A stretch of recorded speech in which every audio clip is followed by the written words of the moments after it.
कौन बन रोपल मलिनिया बेली फूल चमेली गे आगे बेली फूल चमेली गे आगे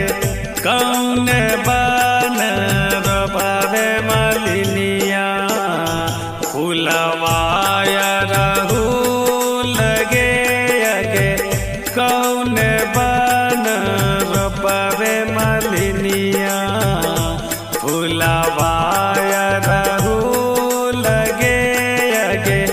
कौन बन रोपवे मलिनिया।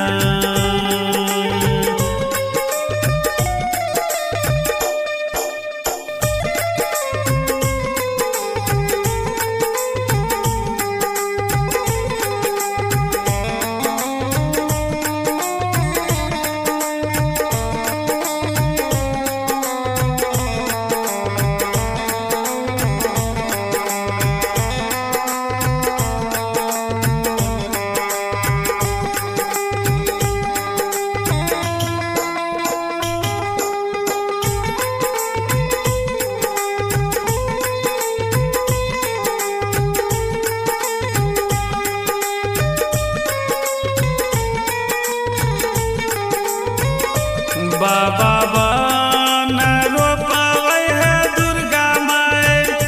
बेली फूल चमेली हे आई बेली फूल चमेली हे आई बाबा बन रोपवे है दुर्गा माई पाँचों रंग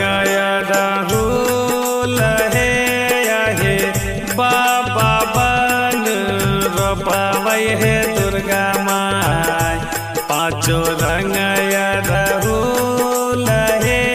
आए बाबा बन रोपवे है दुर्गा माई।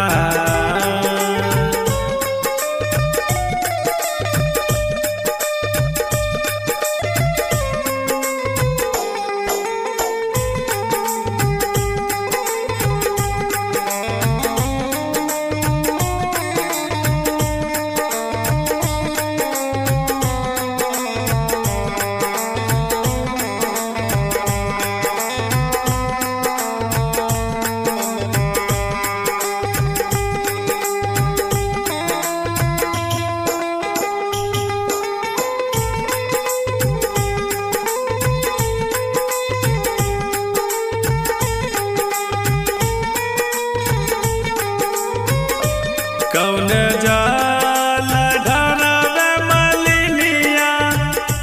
कलशा सिंदूर गे आगे कलशा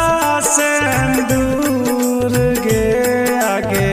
कौन हाथ से अनबे मलिनिया कलशा फूल गे आगे कौन हाथ से अनबे मलिनिया कलशा फूल गे आगे कौन